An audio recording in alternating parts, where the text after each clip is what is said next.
Hello, everybody. This is Adam Batt here. Now, I am originally from Batt Banter. I'm a big-time Perth Wildcats fan, AFL lover too, but I'm here to talk about all things Perth Wildcats because it is the debut episode of the Perth Cat Chat Season 1, Episode 1. And today's podcast is proudly supported by the team at The Basketball Fix. For all your basketball needs, all you have to do is head to them. Now, to tell us a little bit more about what the Basketball Fix is all about, and they're on many, many social media platforms, it's Josh Higgins. And of course, a lot of you will be very familiar with all of Josh's work at the Basketball Fix. So, Josh, thanks so much for bringing me on board as part of the team. But tell us a little bit about the Basketball Fix itself. Yes, mate. Obviously, very, very excited to be collaborating with yourself going forward and this little bit of a venture here. And we're touching on all things Perth Wildcats, which I know we are both very passionate about. Now, quick little disclaimer, I have got, and just getting over food poisoning, so the voice is a little bit raspy, but just bear with me, everyone, as well. But the Basketball Fix, mate, obviously we're very excited to have you on board. Now, we specialise in all things NBL, whether it be your individual teams. We're bringing it up to date with all the latest news, articles and podcasts. We break down all the games and the results from the week that was, and we look ahead to the week coming up as well. Now, we're looking forward to obviously, developing ourselves within the NBL community. You can check us out on Instagram. You can check us out on Facebook at the Basketball Fix Podcast, and check us out on our website as well, www.thebasketballfix.com. We've also got a little section on there for all of the NBL fans called the Fan Zone, where you sign up, free subscription. You can go on there, write your articles, get involved with a really, really solid community of NBL supporters, and have a bit of fun in the process as well. But let's get into today's show, mate, because I'm looking forward to talking on the Perth Wildcats, mate, for sure.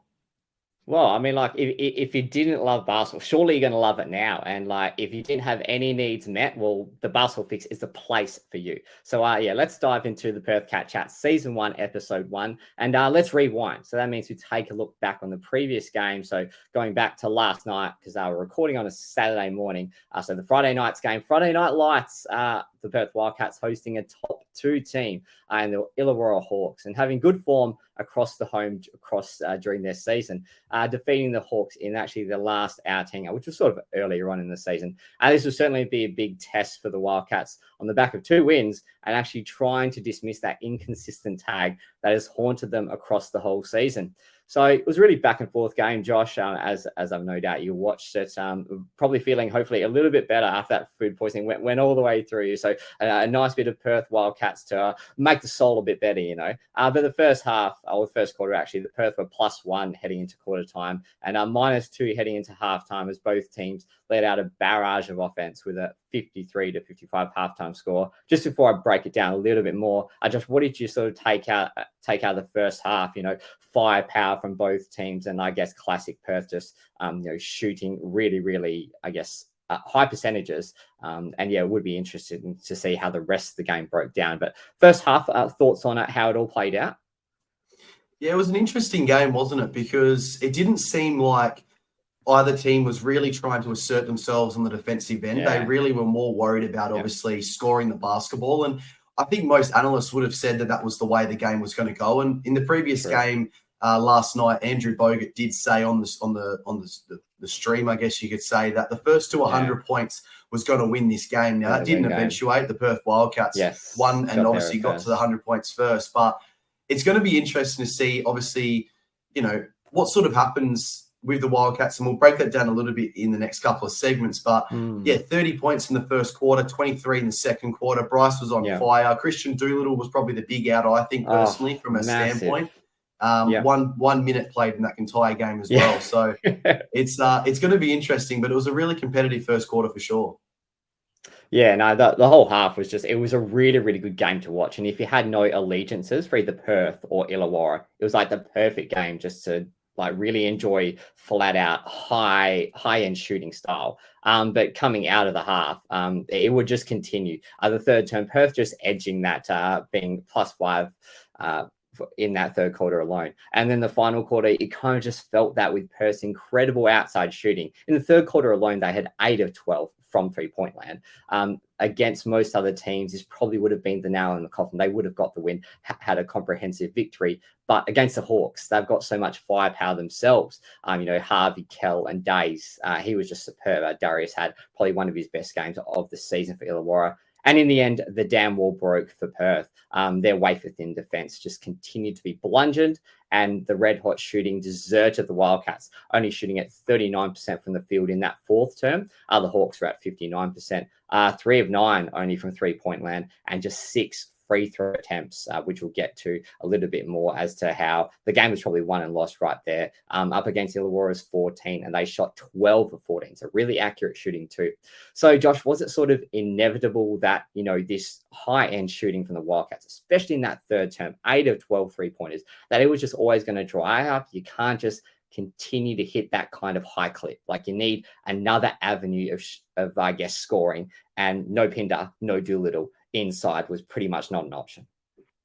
Yeah, definitely. I think, obviously, like you've mentioned there, we were very Bryce reliant last night, and that's been a certain case over the last couple of seasons, I think. And, it's going to have to come down to a bit of bench production. And we saw, obviously, last round, the fact that in the first game of the round, we had 8 people scoring double digits. The second game was 59 points by Bryce. So that's what's got to really assert, obviously, over the next couple of weeks. But the reliance on, I think, personally, only Bryce and Benny Henschel, which it was last night, is going to have to stop a little bit for the Perth Wildcats. Now, Dylan Windler needs to get it going. He had 8 points last night on 3 of 8 shooting, 5 rebounds, 3 defensive rebounds, 1 assist and 2 steals. But he's got to really get it going now. No, definitely. And I think that's the big thing going forward, because we don't know how long Doolittle's going to be out now with this groin injury. We know what groin injuries are like. They're normally a couple of weeks. It's a very important muscle, obviously, for basketball players, with range of movement, side-to-side movement, up and down movement, everything like that. So if him and Keanu Pinder are going to be out for the next week or so with, obviously, Keanu's illness, we're going to need guys like Itano Munster to step up even further, Dylan Windler, obviously, to step up, even guys like Ty Webster, who's still been battling his own injury dramas as the season goes on. So from a Perth Wildcats standpoint, I think they're very stagnant on offense still. There's not enough ball movement for my liking. I think they've got to look for the extra pass. If you look at Illawarra last night, those guys are very happy to push the ball, push the pace, and obviously look for the extra pass as well. So I think that's something that the Wildcats really need to establish over the next couple of weeks. And obviously it's going to be a really crucial factor as well. So I'm interested to see what the Wildcats do, but it's not the offensive end that's letting them down. It's the opposite end of the spectrum, I think, personally. Yeah, absolutely. And like Dylan Windler as that third import, of course, Bryce first, Doolittle second, because he was, re-signed quite early in the piece. But like came with massive raps, a rebounding, superstar, what was it, the 39 rebounds in the G League or something along the lines of that. And then, of course, 3-point shooter. He's only had a couple of games where he's, got that 11 to 15 point range. And you only need 15 or 16 points from him. You don't need 20, 25. But you also need him to get that 7 to 10 rebounds as well. And he just hasn't sort of come up to the mark. I'm certainly not suggesting, and you're too far into the season to make that move on him, but he's just got to, be a little bit more assertive and strong, especially when you are missing those key pillars in Pinder and Doolittle. And we're going to get to the defensive side of it all. They're so deep. We know they can score. Elijah's had certain moments in certain games, especially when Bryce was out. He stepped up a lot in that space. But we know they can score the ball. They have to stop, and it's so simple and so obvious. But they have to just stop the other team from scoring. Do shootouts every night, and it came back to haunt them this game. Illawarra they had too much, and that was in the end what sort of killed them. All right, let's get to a couple of look at me. So another segment in our cat chat. So a couple of standout offensive or defensive performances from those particular games that we analysed. So I guess the question is, and you sort of touched on it earlier, how can Bryce Cotton get 40 points, 6 of 9 from 3-point land, and you still lose the game? But nonetheless, he sort of just picked up where he left off last Sunday. But Josh, is he beginning to feel like, what more does he have to do to win the game? And we know that he is out of contract. So we're going to talk about just briefly that elephant in the room. And, there's going to be big money offers coming from Asia in particular, and maybe a certain former Perth Wildcats coach in Trevor Gleeson wanting to get him over too. So like if you're Bryce, you obviously family's all set in stone here in Perth, but like you're reaching the last part of your career. This is the big contract to sort of set you up for the rest of your life and your family's life.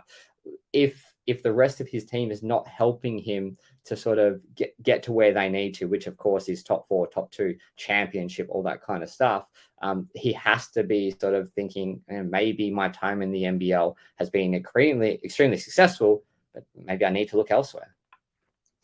Yeah, I'll break that question down firstly, and we'll touch on, obviously, the Bryce sort of, I guess, one-sided trick pony that we've got going on right now for Perth Wildcats. But I think it does come down to a couple of things. Now, we all know in sports, once you've got a person who is on absolute fire, like Bryce has been over the last 2 games and even the last 4 games as well, since his return from injury, you've got to keep feeding the hot hand. Now, I've got no problems with that because he's in a rare vein of form. There's no guys in the NBL who go out there and score 59 points and come out the next game and score 40 points. Do 40. So, yes, that is the big thing for the Perth Wildcats going forward. So it's going to be very interesting to see how they do develop. Now, like I said earlier, once again, last week, 2 different contrasts in game. I think if they go and follow the suit of the first game where Bryce has only got to score that sort of 15 to 20 points, not that sort of 30 to 35 to 40, then they're going to be a lot more beneficial, I think, going forward. Now, for me, though, it's going to be tough over the next couple of weeks because Doolittle is one of the most important players, not only for the Perth Wildcats, but in the NBL. So you've got to replace, 1, his scoring, but 2, his defensive attributes as well. So do you put his defensive liabilities onto Itzan Almansa, and obviously he is now the main defender? Well, that's going to take away from his offensive game because he's only a 19-year-old who's still finding his feet, still finding the fitness, still finding everything else going on. So it's going to be very interesting, obviously, over the next couple of weeks to see how they sort of figure out this team dynamic. And like you've mentioned, obviously, Keanu Pinder needs to step up a lot. He's been very, very inconsistent this season, and he's probably been one of the more disappointing players in the NBL, and Dylan Windler as well, like we've spoken about. But it's going to be tough. But obviously, now we're touching on the contract side of it all. As a Perth Wildcats fan, you want to see him finish his career out here. Now, he's obviously a 4-time NBL MVP, could go for his 5th MVP this season, the way he's playing his basketball. Another chance at a championship this season. I know it's been very doom and gloom for the Perth Wildcats so far, but there's still a massive chance, obviously, to win an NBL championship. But money is going to come from not only Asia, like you've mentioned there as well, and obviously Trev Gleeson, but other teams in the NBL. You can already start to see some of these teams are buttering him up a little bit. They've been very, very vocal in the media about talking about how great of a player he is, and all those things are true. But we know these recruitment pitches don't just come from that little couple of weeks window in the offseason. They come from a couple of years in advance, obviously, as we know these guys start to come out of contracts. Now, Bryce will receive the biggest money in the NBL. There's no question about that. Teams will move heaven and earth to get him. I can honestly say that I think personally all 9 other teams in the NBL will be doing their due diligence in calling up Bryce's agent, obviously Solomon Detch there, and obviously seeing what is up and what is going on with Bryce in the coming years. Now, those conversations won't start, but there will be that interest starting to form by those other teams, and that will really ignite those conversations and maybe a little bit of an idea in the back of Bryce's head. So it does put all the pressure back on the Perth Wildcats organisation, including obviously John Riley and obviously Danny Mills and Mark Arena as well, because we know that Bryce is the biggest superstar in the NBL. It doesn't matter where you're putting Derek Rucker on your top 15 list. He is the best player in the league by far, and that is not a question at all. So it's going to be interesting to see what happens, mate. And I think at the end of the day, though, Perth Wildcats fans, we shouldn't be thinking too far in advance and thinking about him leaving us, because if that does happen, there's going to be a day, if he does stay with the Wildcats for the rest of his career, he's going to retire one day anyway. So I think sport fans and fans of any club, they think too far ahead. Well, let's just enjoy the moment right now, because this guy is putting on an absolute masterclass over the last couple of weeks. And we know what this guy can produce. He's averaging 24 points per game, which is a league high, 3 rebounds, 3 assists. He's leading this Perth Wildcats to an 8-8 record right now, obviously, as he missed a month. And he is the greatest showman, as Anthony Hudson says, in the AFL, but he's the greatest showman in the NBL. So enjoy while you have him, Perth Wildcats fans. Yeah, I think that's absolutely fair, and like really good perspective and context to put it into. You know, sometimes when rumors get sort of thrown out, people's imaginations run wild. That, you know, it's important for for our great Perth fans, the Red Army, that we sort of just discuss those kinds of conversations, because I'm sure that around the water cooler or, in your WhatsApp group chats, you're sort of having those same kinds of chats. And that's why it's important that we sort of discuss that right now. But let's sort of move on with it. So let's talk about what's ahead, I guess. So the preview of the next couple of games, because, recording on a Saturday sort of morning, which means we're sort of going to talk about the Adelaide game on Sunday and Cairns ahead after that next week. So firstly, an Adelaide team that are going to be, thankfully, without Montrezl Harrell and Dejan Vasiljevic. Not sort of unlucky for them, because Montrezl still has one game on that suspension. I think DJ's got a hamstrings out for about a month or 3 to 4 weeks. But with the inclusion, of course, of Kendrick Davis, so it certainly changes their dynamics ever so slightly. And coming off a pasting, as in Adelaide, from the Bullets back on Friday night, they'll be looking to respond themselves in front of their home crowd, as their season very much hangs in the regarding sort of being in the mix for that top 5, top 6 playing spot. So, Josh, how do you sort of see it playing out? Is there a bit of a confidence from Perth, a team who normally, at least of recent times, they sort of don't really have much fear heading over to Adelaide? That they've won their last couple of games there, or have they at least been very, very competitive? How do you sort of see it, and what do you think the Perth Wildcats need to do to sort of get the job done there? Yeah, it's going to be a tough game, because I don't care what anyone says. I know they're missing Montrezl Harrell and Dejan Vasiljevic, but Adelaide is currently like used to be Perth in Perth. It was so hard to play there, so hard to beat them.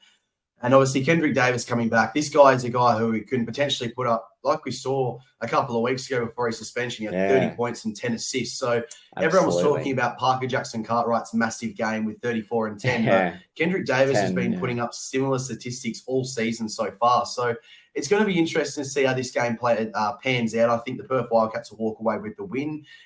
Both teams are somewhat hamstrung, just potentially with obviously the injuries they've got. Keanu Pinder is still out. Obviously, Christian Doolittle will be out as well for the Perth Wildcats. And like we've mentioned, obviously, Dejan Vasiljevic and Montrezl Harrell will both be out for the Adelaide 36ers. But I like Adelaide. I like their team structure. I think Isaac Humphries needs to have a big game, and he will. I think against an undersized and undermanned Perth Wildcats team.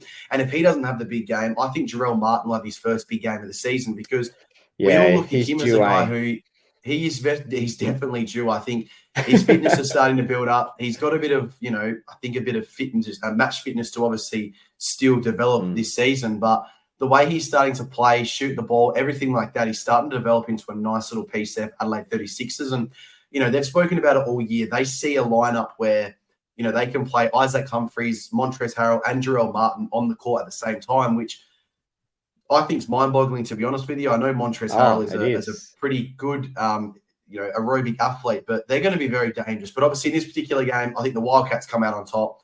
I think they're going to have a very hard time stopping Bryce Cotton. And if they don't have enough pieces, enough worry with obviously Bryce, you've still got Ben Henschel, Ty Webster, Elijah Pepper, Dylan Windler, Itan Almunsa. There's a lot of offensive threats where I think Adelaide, and you'll see on the Basketball Fix streams, we've got our Beyond the Buzzer episodes, we've touched on Adelaide all season long in terms of that depth. They go 1 to 7 pretty well, but it's 7 to sort of 10 that are really, really lacking. It's probably the worst in the league compared to other teams. So it's going to be interesting. If you're looking at that sort of 7 to 10, the Wildcats have got guys like Jesse Wagstaff, Hiram Harris, even got guys like David Aquera as well, starting to find their feet. So, that's the thing as well. So it's going to be interesting to see how they do go in this game. But I think in terms of obviously a win and a loss, I think the Wildcats will walk away with a great win, and I'll be looking forward to breaking that game next week on the Cat Chat as well. Yeah, absolutely. And they're certainly going to provide a test. You can't look ahead. Team, I think at least for the first half of that game last night, Adelaide definitely took it right up to Brisbane. And say what you want about Brisbane, they were pretty much full strength. And Casey Prather shot the lights out. He had probably one of his best games since he came back into the league. I actually watched that second quarter in particular quite closely, because it was sort of just in the afternoon during my routines and watching my little girl. He was just like 3-pointers, 2-pointers, fadeaways. So like the fact that Adelaide could hang with them for a long period of time without, they're 3 best players, and we're talking about 2 guys that are possibly in the top 10 in the league, or probably 3 to be honest, really. So like they're certainly going to be a difficult challenge for them. And if Perth don't bring defensive intensity, which we're going to get to really soon. But like if you just sum it up overall, and if you look at the list, the personnel, this is a simple game that Perth just have to come in, take care of business, get the job done, and then reset for next week. And speaking of next week, so the next game, and I think you sort of said off air, that's going to be Jan 17. The Perth Wildcats will be returning to RAC after the United Cup, the tennis tournament happens, and RAC is out of bounds for them. So I think they have about 4 weeks where they play one game on the road every week. But we know that their road record has been shocking, to say the least, this season. But it can also be a great time to build that momentum. The fact that you've only got one game, you lock in for that one game a week. Yes, you have to fly, but that's just what happens when you're a team from Perth. And we spoke about good records for Perth Wildcats, as in good away venues that they seem to play well at. Well, Cairns is another one. For whatever the reason, maybe it's the heat. I know that Bryce came out in an interview. It was last year, I think it was, but he said that he just loves playing in Cairns because of that heat, weirdly, and for some reason, maybe because he's from, I think it's Tucson, Arizona, so maybe it feels a little bit more like home to him. Not that Perth, a cold place at all, but that Cairns going to have their own kind of challenges in their own right. They're a sort of a loosey kind of team, but they're going to bring the toughness because they're coached by Adam Ford. And if their imports, get on a bit of run, especially led by Rob Edwards, and he's been a little bit inconsistent, but he can shoot the score, like he can flat out score hard. So that's like another one where you're expecting them to go in and probably get the win, just like Adelaide. You think that overall their team is better, but if they don't bring, once again, that defensive intensity, it's going to be a bit of a challenge. Like, how do you expect that sort of Cairns game to possibly play out? Yeah, so when we're looking at, like you mentioned there as well, that sort of away record. So the Wildcats have won 4 of their last 5 games in Cairns. So that's a great little statistic there. Cairns Taipans have had some pretty good teams over the year as well, and over the last couple of seasons. So, but if you're looking at their season this year as a whole, now they're on a 10-game losing streak right now. Now that comes down to a number of things. Like they've had obviously some inconsistencies with their roster, with injuries. They've had guys who have been in and out of good games and bad games. Like we saw Rob Edwards on the weekend had an absolute disappointing game. So in terms of this game, I think this is a bit of a danger game for the Perth Wildcats, to be honest with you, though, because let's just say hypothetically that Christian Doolittle's groin does obviously go on for a little bit longer than what we think. That is a key piece of the cog out. Now, with the Cairns Taipans having another game under their belt, obviously this week as well, that gives them 2 games of a full-strength roster to then look to attack the Perth Wildcats. Now, this Cairns roster is not full of scrubs. You've got Taron Armstrong, Rob Edwards, Pedro Bradshaw, Tanner Groves, Sam Wardenberg, Kyron Galloway. That is 6 or 7 guys that I just rattled off the top of my head who are elite players in the NBL. Now, we know what the thing has been. It's not the fact that they're not great players, the fact they haven't had any consistencies in their lineup and their rotation. So I think, obviously, they're coming into this game. It's going to be a bit of a danger game for Perth. They've got a 1-5 record away from home this season alone. This little run here for the Wildcats. So like you mentioned, our next home game will be on January 17th against the Adelaide 36ers, I do believe it is. So that's going to be a ripper game. But the next 4 to 5 games are on the road, incredibly hard. We play in some incredibly hard venues. Obviously, Adelaide, Cairns, Melbourne, and I believe Sydney as well is another one. So they're arenas where we've had some success in. But with this season's formula and the way this season's going, I don't have that same confidence as I have obviously in previous seasons as well. But this game's going to be a ripper. I think obviously Adam Ford coaches against the Perth Wildcats very well. He was obviously early on in the piece around when Bryce Cotton was in the league, when he was at the Perth Wildcats as well. So he's got a bit of an understanding, obviously, about Bryce Cotton, how he plays, and he always does a really good job with Bryce. So he will always make the others beat them, which is going to be very interesting because we are sort of getting a little bit narrow with our others at the moment. But going to be an outstanding game, obviously, up there in Cairns. I'm looking forward to watching on next week and, breaking that down at a later stage with yourself, mate. And once again, like you sort of touched on, the Tanner Groves of the world, and then Pedro Bradshaw, and then Wardenberg, like they're so strong, down low, and we know that that's just Perth's weak point. They don't have a dominant number 5 or like a shot blocker or a shot stopper, a consistent one. And that's just how they've composed their roster. It's been a more of an athletic kind of roster. You know, we want to have guys that can sort of, you know, cover 3s and 4s and, you know, be stretch 5s and stretch 4s, etc. So yeah, like the Cairns, I 100% agree with you. It's absolutely a danger game. But I think that block of 4 or 5 games that they have away starting tomorrow, it can be, and it obviously is at the stage of the season now, 8-8. You've got to go on a run. You know, they've been threatening about going on a run for ages. And we know, like last season, I think it was like 7 or 8 games on the trot, and that set them up to finish that top 2 position. We know that it didn't result in a championship, but still they put themselves in a position to be ready for a championship. And this is it here. Like, you've got to go on the road, win like 3 or 5, ideally 4 or 5, and then you've got, you know, a stretch of home games to finish off the season, and then really push for that top 3, top 4 spot, and like to give yourself, you know, the double chance and to avoid that play-in, because the play-in can just be so dangerous because teams have nothing to lose. So you want to get into that top 4. So I think now's the time to bunker down, to really talk about the defense. We've sort of skirted around and touched on it a little bit every now and then. Like, you have to, if you're a Perth Wildcats team and that coaching structure as well, you got to go in there saying, we're not focusing on scoring 110, we're focusing on restricting them to scoring 80. It has to be the key. Like, you've got to bring that determination, that toughness, that resilience, that desperation. I think it was like the 4th quarter, Ethan Almanza was going down for a ball. He was standing up and bending down to get it. And Mason Peatling dived on it, grabbed the ball, dished it off to Illawarra, and that was just a free. And that was like, it's a very tiny difference. It wasn't the difference between winning and losing, but it was like they just desperately wanted that ball. And that's the kind of attitude and mentality Perth have to bring into not just Adelaide, but for that stretch of away games. So yeah, thoughts on the defense before we finish off our chat?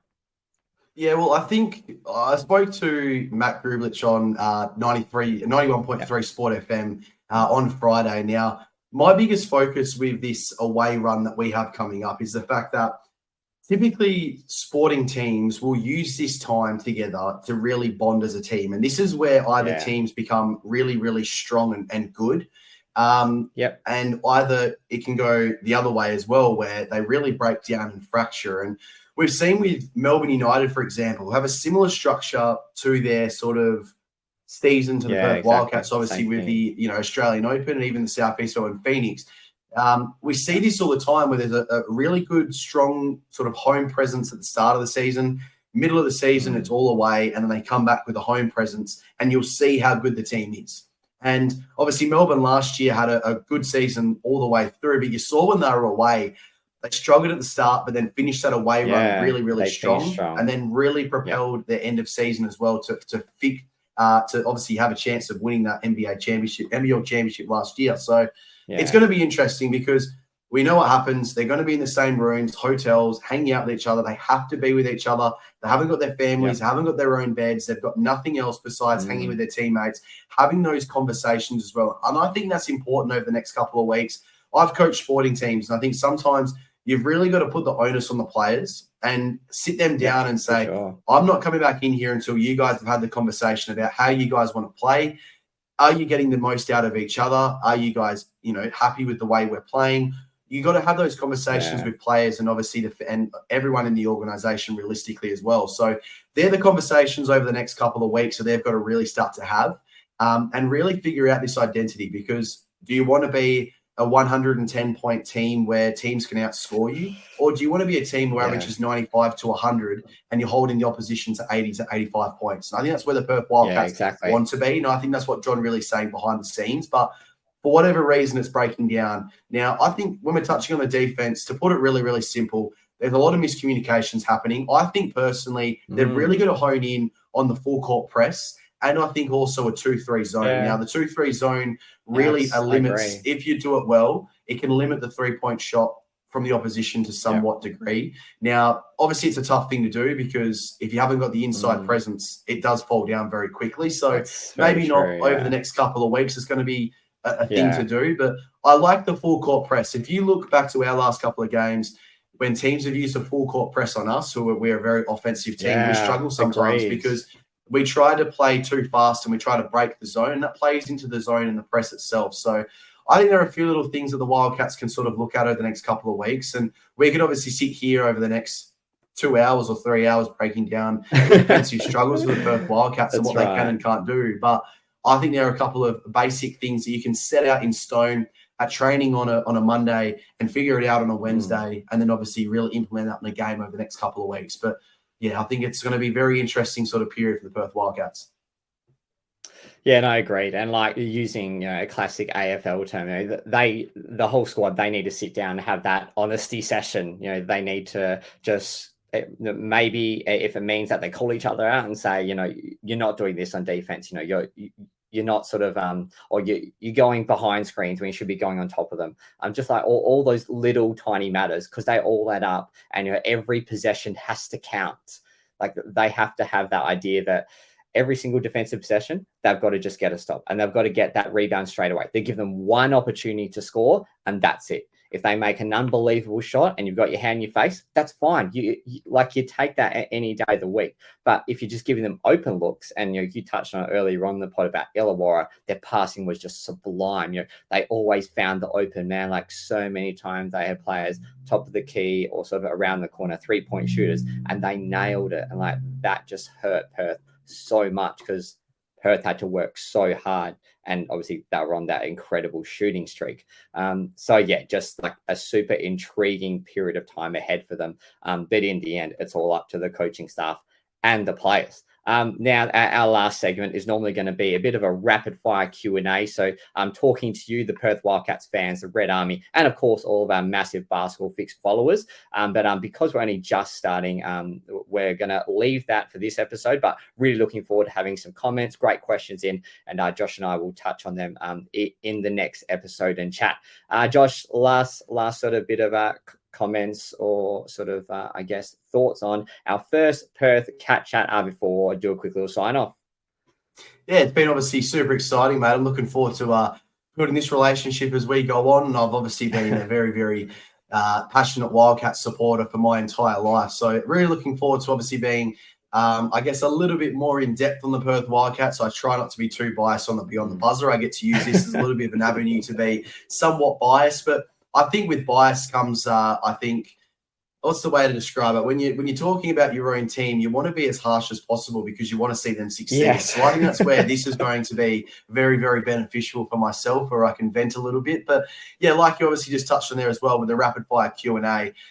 We're putting that out sort of on a Wednesday where you guys can ask us questions about the overall team dynamic, maybe some news within the organization. I can reach out to a few of my sources that I do have and obviously touch on and try to answer some of those questions to the best of our ability as well, mate. But yeah, obviously very excited to have you on board at the Basketball Fix and developing this relationship and obviously expanding this podcast and everything that comes with it as well. And yeah, like I said, you can check us out under Basketball Fix at our website, www.thebasketballfix.com, on Facebook, on Instagram. Check out everything going on as well. We'll have some little clips coming up on Facebook and Instagram as well with our mugs on there, mate, touching on a few of these little topics here as well. So looking forward to obviously breaking down more of it and hearing from the Perth Wildcats fans as well, mate. But been a ripper episode so far, and you've done an amazing job.